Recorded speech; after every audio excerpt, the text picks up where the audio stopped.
जाजपुर नाबालिका गणदुष्कर्म अभियोग घटना रे चारि अटक गतकाली हॉकी स्टाडियम क्रीड़ा कोच और अन्य दुई सहयोगी असदाचरण और दुष्कर्म करथिबा जाजपुर थानार अभियोग होइतिला। अभियुक्त हॉकी कोच और सहयोगी को रास्तार उठाई नहीं लॉज रे क्रीड़ा छात्री को दुष्कर्म करथिबा अभियोग होइतिला। गत 3 तारिख संध्यारे घटिथिला ए घटना। छात्री जनक 2 वर्ष हेब जाजपुर हॉकी स्टाडियम रे प्रशिक्षण नेउथिले। अभियोग को भित्ति करी पुलिस 4 जन को अटक रखी पचराउचरा जारी रखिछि। पोक्सो कोर्ट रे पीड़िता बयान रेकर्ड करा जायछि, डाक्तरी परीक्षा भी करा जायछि। एही घटना रे राज्य सरकार को टार्गेट करिसेंती जाजपुर विधायिका सुजाता साहू। गत 3 तारिखरु एही घटना घटिछि। कर्तृपक्ष को पीड़िता मां भी जणाइथिले, ता सत्वे एक्शन रे एते डेरी काहेकि बोली से प्रश्न करिसेंती। पीड़िता पहुंचा पर आज पर आवर फॉर्मालिटीज से तार आईओ प्रेयर कल आईओ तार जमानबंदी रेकर्ड कला 161 रेकर्ड कला 164 पाई मानवर अदालत को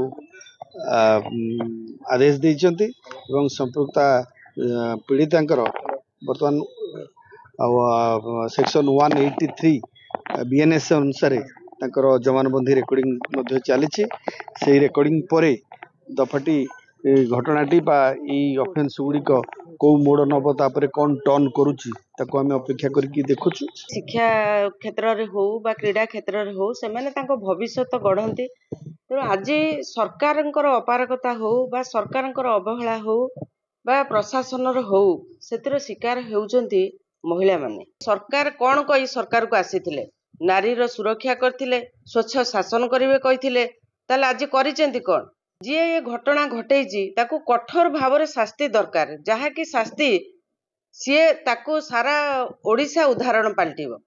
तेणु मोर मु ताकू घटना को जेतिकी निंदा करूची प्रशासन आ सरकार को ताठारु अधिक करूची। तो ये घटना पछरे घटिया पछरे गोटे बड़ कारण होउची जे आईन श्रृंखला परिस्थिति विपर्यस्त होइची। पुलिस प्रति भय नाही। पुलिस जदि भयर वातावरण विभिन्न समय रे जो लॉज गेस्ट हाउस गुड़क रही ताकू जदि चढ़ऊ करते चेक करते ये घटना घटता नहीं।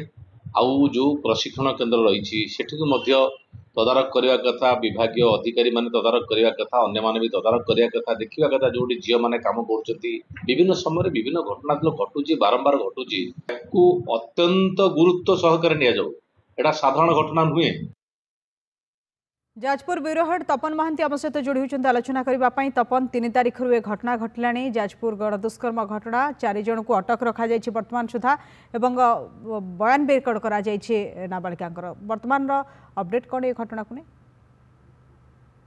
देखो शुभलक्ष्मी जदि कह जाजपुर गोटे लज्जाजनक घटना घटी कह पीड़िता जनक पाखापाखि 2 वर्ष हे हॉकी प्रशिक्षण नेउतिले उक्त कोच को अंडर बा से प्रशिक्षण केन्द्र रे जदि कह पाखापाखि 6 मास हम उक्त कोच से पीड़ितार पछरे लगी पीड़ितार पछरे पड़ जाते केतबेले गिफ्ट प्रलोभन देखा केतबेले घर को जीवा केतबेले फोन करवा जहाँ पीड़िता माँ स्पष्ट कर संपूर्ण भाव में पीड़िता को कौली भाव में मानसिक निर्यातना एवं शारीरिक टर्चर करा कोच द्वारा।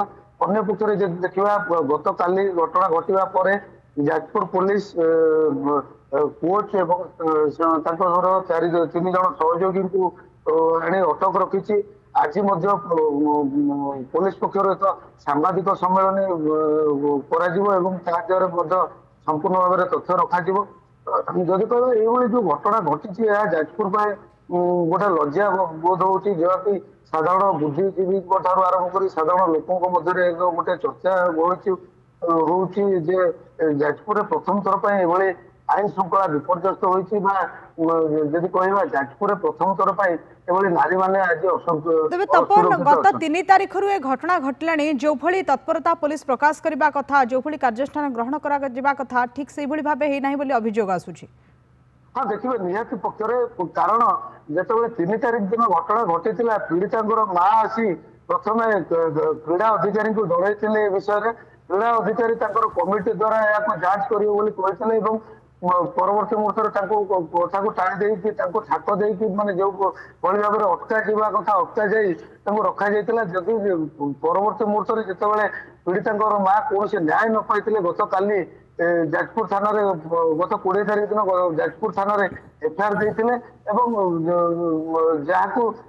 से एफआईआर को भित्ति कर पुलिस कोच समेत 3 जन को अटक रखी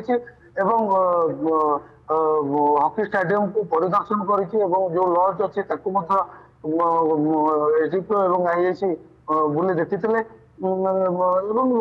जदि कहना आम संपूर्ण भाव में कोटि ना कोटि गोटे प्रेसर पक टेस्ट को रफा दफा करने चापिवा प्रेसर पक जाऊला जिते बड़े कौन सी भाव में न्याय न पाई पीड़िता माँ बा पीड़िता से पीड़िता माँ थानार द्वारस्थ होती पुलिस द्वारस्थ होती। धन्यवाद तपन, आपण आलोचना बहुत बहुत धन्यवाद।